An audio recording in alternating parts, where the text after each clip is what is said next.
Hello guys, welcome back again. आज हम बात करने वाले हैं हमारी जनरल साइंस सीरीज़ में।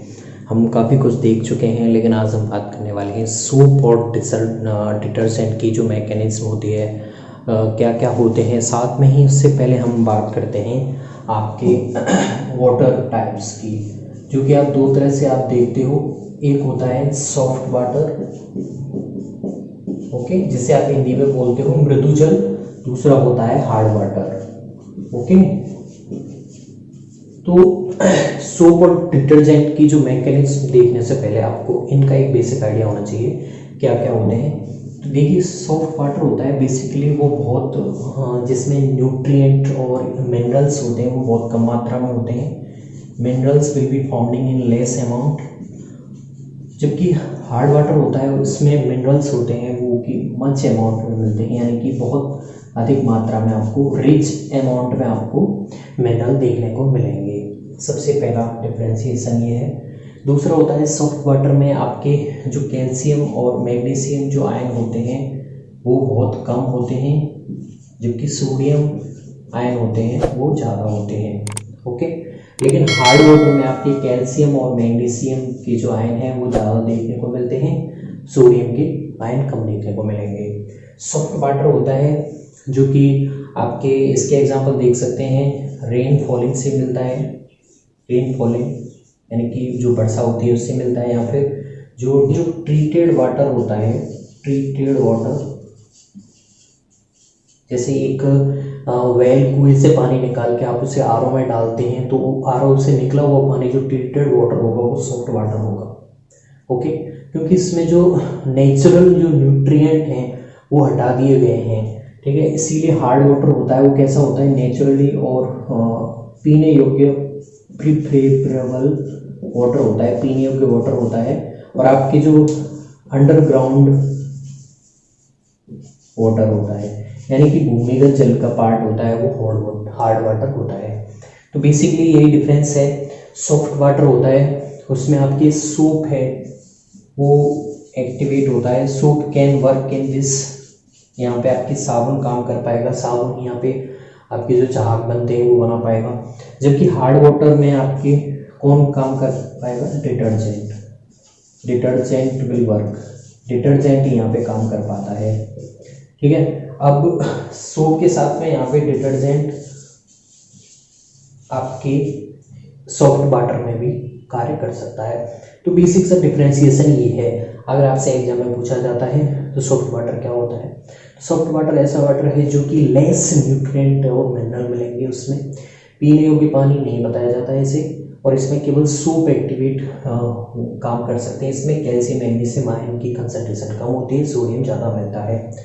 जबकि बात करें हार्ड वाटर की तो उसमें मिनरल्स होते हैं वो मच अमाउंट में मिलते हैं, कैल्शियम मैग्नीशियम के आयन मिलते हैं, पीने योग्य पानी होता है। साथ में जो अंडरग्राउंड वाटर होते हैं उसमें मेनली आपके हार्ड वाटर ही मिलता है। इसमें डिटर्जेंट ही कार्य कर पाएगा, आपकी सोप काम नहीं करेगा। तो ये है, सबसे पहले आपको मैं वाटर बताना चाहता था, उसके बाद में हम देखेंगे सोप की जो मैकेनिज्म होती है, यहाँ पर वो डिटर्जेंट की मैकेनिज्म होती है जो कि सेम वर्क करते हैं, वो हम बेसिक आइडिया देखेंगे, ओके। ओके गाइस, अब हम देखते हैं सोप। तो सोप बेसिकली होते हैं ये फैटी एसिड्स की सोडियम या पोटेशियम के लवण होते हैं, सोडियम या पोटेशियम के लवण होते हैं। उच्च जो वसा अम्ल होते हैं उनके सोडियम या पोटेशियम एसिड्स होते हैं। अब इन्हें बनाया कैसे जाता है वो आपको पता होना चाहिए। देखिए,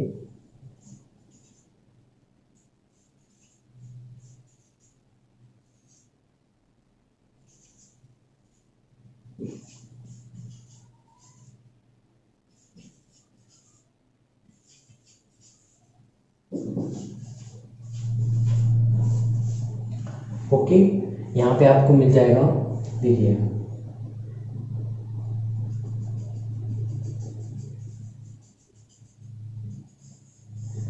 ओके, ये हमें मिल जाएगा 3RCOONA, ओके।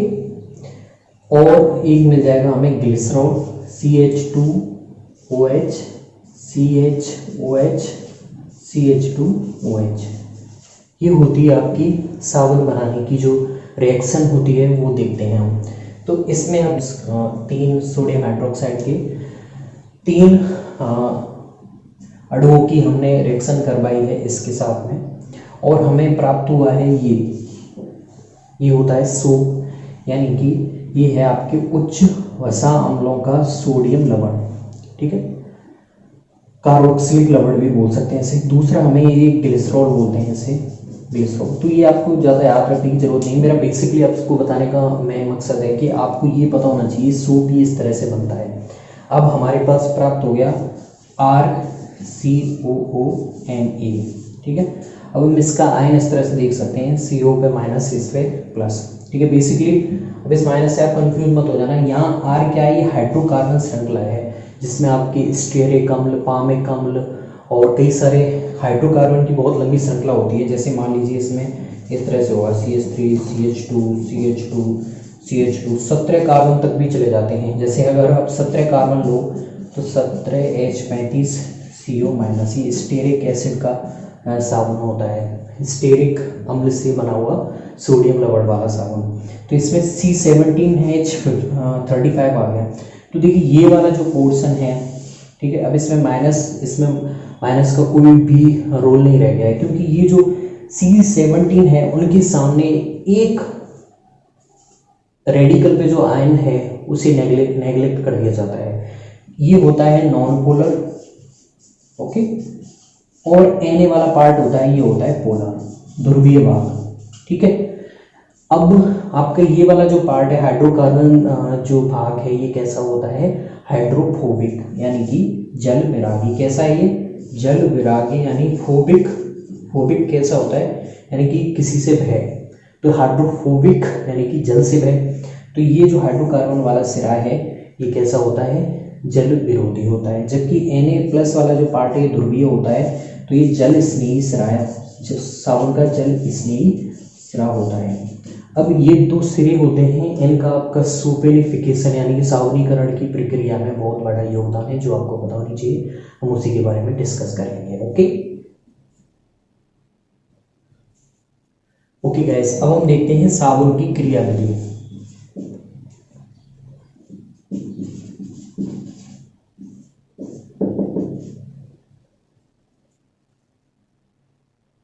तो अब हम देखते हैं साबुन की क्रियाविधि। साबुन कैसे वर्क करता है, आपके पानी में मिलाने पे किस तरह से गंदगी को कपड़ों से बाहर निकालता है, वो आपको पता होना चाहिए। तो सबसे पहले आपको पता होना चाहिए कि साबुन क्या होते हैं, उच्च वसीय अम्लों के हाई फैटी एसिड्स होते हैं, उनके सोडियम में पोटेशियम लवण होते हैं, जिसमें आपके ये वाला पार्ट देखिए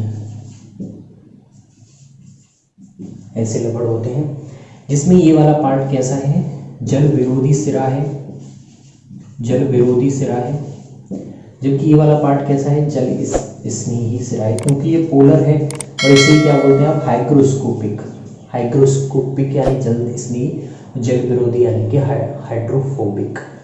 तो आपका जो तेल होता है, जो गंदगी होती है, वो भी कैसा होता है, जैसे मान लीजिए हमारे पास ये गंदगी है, ये कपड़ा है, उसकी सरफेस पे ये कोई ऑयल ड्रॉप है, ठीक है। तो ऑयल होता है, जब भी आप ऑयल के ऊपर पानी डालेंगे तो उसमें घुलता नहीं है, वो दूर भागता है उससे। आप कभी भी देख लेना, आप बेसिक एक्सपेरिमेंट करके देखेंगे तब भी आपको पता चलेगा कि तेल कैसा होता है, वो भी हाइड्रोफोबिक होता है। तो आपने सुना होगा समान को घोलता है, ठीक है, सेम सॉल्युबल सेम, ठीक है।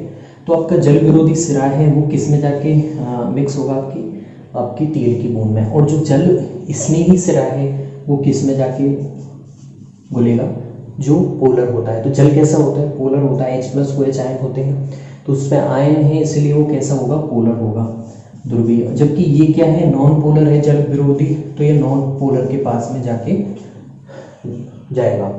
तो यहाँ पे इस तरह से ये आएगा। अब हमने इस तरह से इसके डायग्राम में हम इसे बताते हैं इस तरह से। जो पूंछ होती है वो आपके हाइड्रोकार्बन का सिरा दिखाती है, हाइड्रोकार्बन की जो लंबी चेन चल रही है वो दिखाती है। हाइड्रोकार्बन जो एल्कीन और एल्काइन पढ़े हैं हमने। अब जैसे इसमें C17H35 मान लें और CO- मान लें, तो ये वाला जो सिरा है, ठीक है, ये वाला C17H35CO- वाला सिरा, ये कैसा होगा आपका जल। अब R को आप कैसे इसे सब्स्टिट्यूट कर सकते हैं, C17H35 से सब्स्टिट्यूट कर सकते हैं, C1937 से कर सकते हैं, 39 से कर सकते हैं इसे। तो इस तरह से ये हाइड्रोकार्बन वाला सिरा होता है, ये कैसा होता है आपका पूंछ वाला सिरा होता है, जो हम डायग्राम में दिखाएंगे। तो ये पूंछ वाला सिरा कैसा है, ये जल विरोधी है, ये तेल के पास में जाएगा, जो आपकी गंदगी है, जिसे हम बोल रहे हैं गंदगी, ठीक है, गंदगी जो बेसिकली तेल मान लेते हैं इसे। तो अब इसके चारों तरफ, जैसे हमने इसके चारों तरफ कैसे आपके साबुन के कण इस तरह से संग्रहित हो जाएंगे।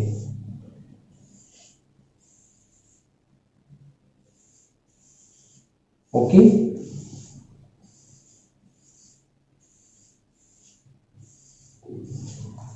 ओके, इस तरह से आपके इकट्ठे हो जाएंगे। अब इसमें कौन सा सिरा है, ये Na+ वाला है, ये Na+ वाला है, ये Na+ वाला है, और जबकि ये वाला जो सिरा है पूंछ वाला, ये कौन सा है आपका हाइड्रोकार्बन सिरा है, और ये कौन सा है आपका पोलर सिरा है, यानी कि ध्रुवीय सिरा है, और ये आपके जल में घुलेगा, और ये वाला जो सिरा है ये किसमें घुलेगा, आपके तेल में, ठीक है। तो ये तेल को चारों तरफ से इन्होंने गंदगी को इस तरह से इकट्ठा कर लिया, तो इस जो संरचना बन रही है इसे हम बोलते हैं मिसेल, ठीक है। अब जैसे ही ये कोलाइडी रूप में उपस्थित रहता है, ठीक है, आयन आयन जो रिपल्सन होता है उसकी वजह से ये कोलाइडल रूप में आपके पड़ा रहता है, ठीक है। जैसे ही आप इसे पानी से डालेंगे तो पानी के साथ में आपकी ये जो गंदगी है ये बाहर निकल जाती है। तो आपका जो कपड़ा है, कपड़े की सतह से ये कपड़ा है हमारा, ठीक है, और ये मान लीजिए हमारा वाटर है,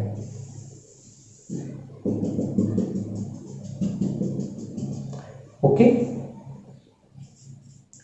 ये आपका बीकर है, कोई बड़ा बर्तन है जिसमें हमारे कपड़ा रखा है, उसकी सरफेस पे ये गंदगी है। तो इस तरह से अगर आप साबुन डालेंगे वहाँ पे तो इस तरह से वर्क करेगा ये। उसका हाइड्रोकार्बन वाला सिरा, जल विरोधी सिरा, वो तेल के पास में जाके उसे खोलेगा, जबकि जो जल स्नेही सिरा है वो जल के OH- जल के जो पोलर पार्ट है उनकी तरफ जाएगा, जल स्नेही सिरा जो कि Na+ है। तो इस तरह से जैसे कोलाइडल रूप में उपस्थित होता है, और जैसे ही आप यहाँ पे क्या डालते हैं, पानी डालेंगे, तो पानी के साथ में गंदगी बाहर निकल जाती है। अब आपके दिमाग में आता है कि साबुन होते हैं क्यों आपके मृदु जल में ही वर्क करते हैं, सॉफ्ट जो वाटर होता है उसी में ये क्रियाशील होते हैं, क्योंकि अगर वहाँ पे हार्ड वाटर में इसका यूज करते हैं तो हार्ड वाटर में जो कैल्शियम और मैग्नीशियम प्रेजेंट होते हैं, वो क्या करते हैं, वो सोडियम को प्रस्तापित कर देते हैं। तो आपके पास में क्या मिलके आ जाएगा, आपके पास आएगा, इधर देखिए, आपके पास मिलके आएगा RCO- कैल्शियम या फिर मैग्नीशियम। तो इस तरह से ये वाला जो पार्ट है ये अघुलनशील होता है, ठीक है, ये घुलेगा नहीं, अघुलनशील होता है, इसीलिए सोप होते हैं आपके सॉफ्ट वर्क में ही क्रियाशील होते हैं। जैसे ही इन्हें कठोर जल में डालते हैं तो कठोर जल में उपस्थित कैल्शियम, मैग्नीशियम के आयन सोडियम या फिर पोटेशियम को प्रतिस्थापित कर देते हैं, और ये इस तरह का आपका लवण बनाते हैं जो कि अघुलनशील होता है आपके कठोर जल में। इसीलिए कठोर जल में हम डिटर्जेंट का यूज करते हैं। अब हम देखते हैं डिटर्जेंट क्या क्या होते हैं, ठीक है। अब मैं बताना चाहूँगा कि यहाँ पे अगर हमने NaOH यूज किया था, उस जगह आप KOH भी यूज कर सकते हैं। तो पोटेशियम लवण वाले जो साबुन होते हैं वो कैसे होते हैं, बहुत ही सॉफ्ट होते हैं, बहुत ही मृदु होते हैं, और उन्हें आपकी सीलिंग और शैम्पू क्रीम में यूज किया जाता है। अगर आप पारदर्शी साबुन बनाना चाहते हैं, जैसे आप पियर्स सोप देखते होंगे, पियर्स उसका ऐड भी आता है, तो वो कैसा होता है, पारदर्शी, you can see from both sides, ठीक है, ट्रांसपेरेंट होता है। तो उसमें ग्लिसरीन का यूज करके पारदर्शी साबुन बनाने में इसका यूज किया जाता है। तो ये थी सोप की क्रियाविधि। अब हम देखेंगे डिटर्जेंट क्या होते हैं। ओके गाइस, अब हम देखते हैं डिटर्जेंट।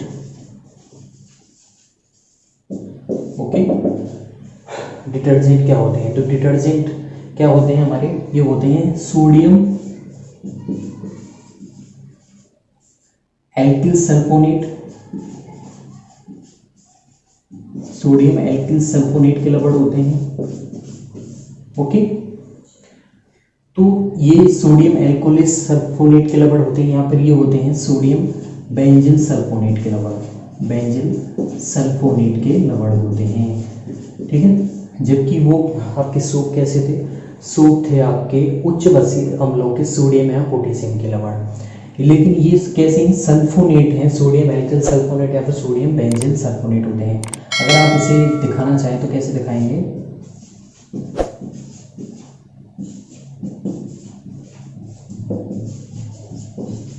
सोडियम एल्काइल सल्फोनेट है, ये सोडियम बेंजीन सल्फोनेट है, ओके। अब सोडियम एल्काइल बेंजोइल सल्फोनेट भी बोलते हैं, एल्काइल बेंजोइल सल्फोनेट होता है, सॉरी। तो ये क्या है आपका सोडियम एल्काइल बेंजीन सल्फोनेट है, उसके लवण होते हैं। अगर आप इसे सॉफ्ट वाटर में तो यूज कर ही सकते हैं, लेकिन अगर इसे आप हार्ड वाटर में यूज करते हैं जिसमें कैल्शियम मैग्नीशियम आयन होते हैं, तो वो सोडियम वाले पार्ट को यहाँ से प्रतिस्थापित कर देंगे। तो प्रतिस्थापित करने के बाद में आपके पास इस तरह से आ जाएगा SO3 माइनस कैल्शियम, यहाँ फिर RC6S5 SO3 माइनस मैग्नीशियम। अभी आ जाएंगे कैल्शियम सल्फोनेट, यहाँ फिर मैग्नीशियम सल्फोनेट, और ये कैसे होते हैं, सल्फोनेट आ गया तो वो कैसा होता है, घुलनशील होता है। तो इसीलिए डिटर्जेंट वहाँ पे हार्ड वाटर में भी वर्क कर जाते हैं। तो ये कैसे होते हैं, ये आपके घुलनशील होते हैं, इसीलिए डिटर्जेंट का यूज आप हार्ड वाटर में भी कर सकते हैं और आपके सॉफ्ट वाटर में भी कर सकते हैं। लेकिन इसमें सल्फोनेट होते हैं, ये कैसे होते हैं, डिग्रेडेबल नहीं होते हैं, यानी कि ये जैविक इनका अपघटन, जैविक अपघटन नहीं हो पाता है, जैविक अपघटन संभव नहीं होता है।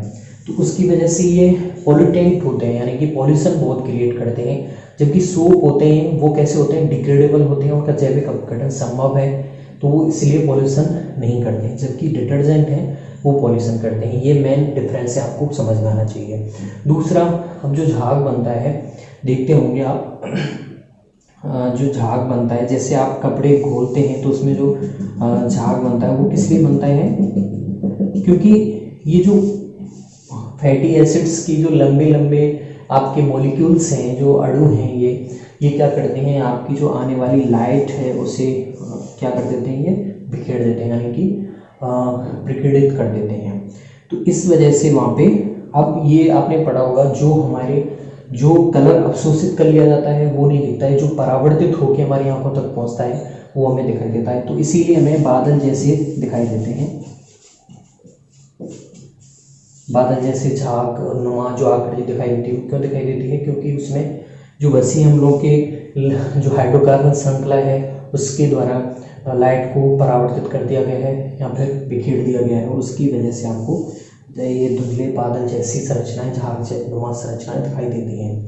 तो हमने देखा डिटर्जेंट क्या होते हैं, सोडियम एल्काइल सल्फोनेट या फिर सोडियम एल्काइल बेंजीन सल्फोनेट होते हैं, और बेसिकली ये दोनों वाटर में वर्क कर सकते हैं, soft water as well as hard water में भी। सोप क्यों नहीं काम कर पा रहे थे, क्योंकि सोप में अगर आप, जैसे ये सोप थे आपके HCONA, अगर उसमें कैल्शियम मैग्नीशियम आ जाता था तो कैल्शियम मैग्नीशियम सोडियम को प्रतिस्थापित कर देता। तो प्रतिस्थापित करने के बाद में अब ये जो संरचना बनेगी HCO, कैल्शियम और मैग्नीशियम, ये कैसी थी, वहाँ पे घुलनशील नहीं थी, अघुलनशील थी। इसीलिए वहाँ पे आपके झाग ज़्यादा नहीं बन पाते हैं और आपकी गंदगी है वो भी कपड़ों से बाहर नहीं निकल पाती है। तो अगर आप डिटर्जेंट यूज़ करते हैं तो आप उससे आप हार्ड वाटर में भी गंदगी निकाल सकते हैं। मैंने सॉफ्ट वाटर और हार्ड वाटर का जो कंपैरिजन था वो बता दिया था आपको। मिसाल मैं आपको दोबारा बता देता हूँ।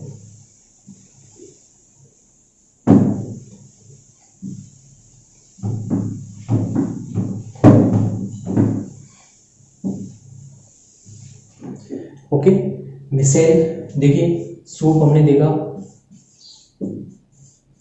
ये जो वाला पार्ट है हम इस तरह से दिखा रहे थे संरचना में, और ये वाला पार्ट है हम ये सिरा, सिरे के द्वारा ध्रुवीय जो गोल सिरा था, ये कैसा सिरा है आपका, जल स्नेही सिरा है, और ये आपका जल विरोधी है, हाइड्रोफोबिक है। अब ये गंदगी में जो तेलीय नुमा आकृति होती है, जो तेल होता है, गंदगी होती है कपड़ों पे, वो कैसी होती है, नॉन पोलर होती है, अध्रुवीय होती है, वो भी हाइड्रोफोबिक होती है।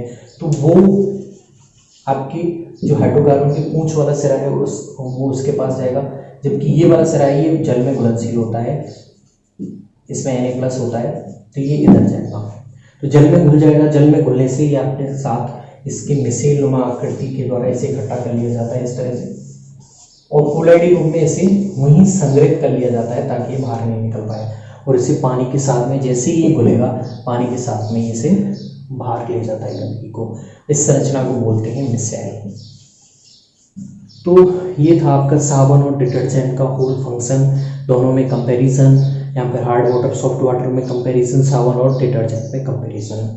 आई होप गाइस आपको वीडियो अच्छे से समझ में आई होगी। आगे भी हम और कई सारे ऐसे टॉपिक पे बात करेंगे, तब तक शुक्रिया, थैंक्स।